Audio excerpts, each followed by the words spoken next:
Bem-vindos! Hoje nossa análise se concentra em Mateus, capítulo 21. É um momento, assim, decisivo, né? Começa com a chegada de Jesus a Jerusalém. Sim, e que chegada. Já estabelece o tom todo. Jesus não vem como um general montado num cavalo de guerra. Não, ele vem num jumentinho. Exato. Cumprindo a profecia de Zacarias.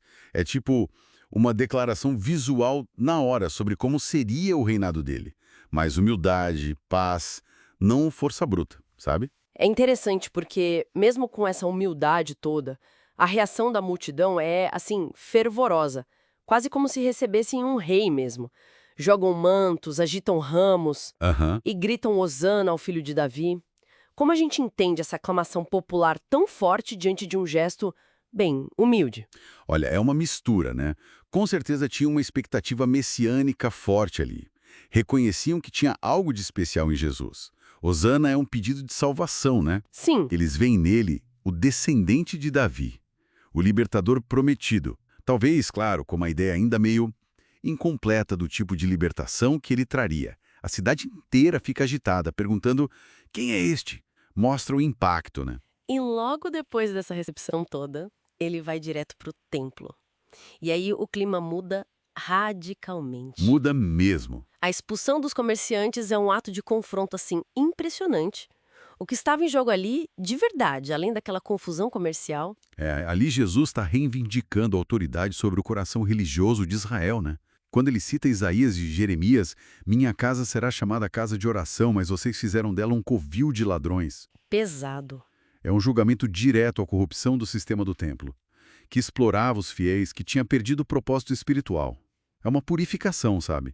Tanto simbólica quanto literal. E no meio dessa ação toda super intensa, ele ainda cura cegos e coxos ali mesmo no templo. Isso parece que acentua ainda mais a autoridade que ele demonstrava, certo? Precisamente. Mostra que a autoridade dele não é só para julgar, mas também para restaurar, para ter compaixão, mesmo naquele lugar que ele acabou de repreender. E isso, claro, Isso enfurece os líderes religiosos, com certeza. especialmente quando ouvem as crianças repetindo o Hosana. Imagino. Passado esse confronto, tem episódio da figueira que seca. Parece uma coisa meio abrupta quase. Qual o significado mais fundo dessa árvore amaldiçoada? Então, aquilo é uma parábola em ação. Uma lição visual muito forte. A figueira com um monte de folha, mas sem fruto nenhum. Só aparência. Exato. Representa uma religiosidade aparente, mas sem a substância da fé, das boas obras. É um símbolo forte, provavelmente apontando para a nação e para os líderes principalmente, que tinham essa casca de piedade, mas não davam fruto que Deus esperava. E a lição sobre fé, que vem logo depois, reforça isso. Precisa ter crença genuína, que funciona. Entendi, faz sentido. E essa demonstração de poder leva direto ao próximo confronto, né? Os chefes dos sacerdotes, os anciãos, vão questionar ele lá no templo. Com que autoridade você faz essas coisas? E a resposta de Jesus é, vamos combinar, brilhante. Uma manobra genial. Em vez de responder direto, ele coloca eles contra a parede. Com a pergunta sobre o batismo de João. Isso. De onde veio? Do céu ou dos homens? Qualquer resposta que eles dessem ia comprometer eles, ou com o povo, ou com a própria lógica deles. A recusa deles em responder só expõe a má fé, o medo político, e aí permite que Jesus também não precise declarar sua fonte de autoridade ali naquele momento. E a partir daí ele começa a usar as parábolas como ferramenta, tanto para ensinar quanto para confrontar. A primeira dos dois filhos parece bem direta, né? Sim, ela contrasta a obediência que é só da boca para fora com o arrependimento real. O filho que primeiro diz não, mas depois vai e obedece, representa tipo os publicanos, os pecadores que se arrependeram com a pregação de João. E o outro? O outro que diz sim, mas não faz nada, representa os líderes religiosos, que tinham a aparência de obediência, mas rejeitaram a mensagem de Deus. E aí Jesus fala que os primeiros entram no reino antes dos segundos.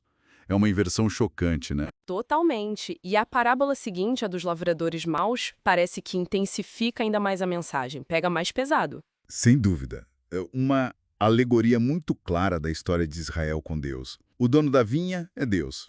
A vinha é Israel. Os servos são os profetas, que foram rejeitados, mortos. E o filho amado, claro, é o próprio Jesus. E os lavradores? Os lavradores são as lideranças que, ao rejeitarem e matarem o filho, tentam tomar a herança para si. A conclusão sobre a pedra rejeitada que se torna principal e o reino sendo tirado deles é devastadora. Eles entenderam, né, o recado? Perfeitamente. O texto é claro. Perceberam que era a respeito deles que falava. E a reação imediata deles: querer prendê-lo. O que só confirma a parábola, né? Valida tudo. O medo da multidão é a única coisa que segura eles naquele momento.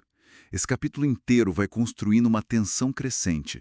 Mostra Jesus não só sendo aclamado, mas ativamente desafiando, julgando a estrutura religiosa toda, com autoridade divina. Realmente é uma escalada dramática de eventos, de confrontos, impressionante. E deixa a gente com uma questão meio incômoda para pensar, né? Os líderes entenderam a verdade das parábolas. Reconheceram que o recado era para eles. Mas isso não levou a arrependimento.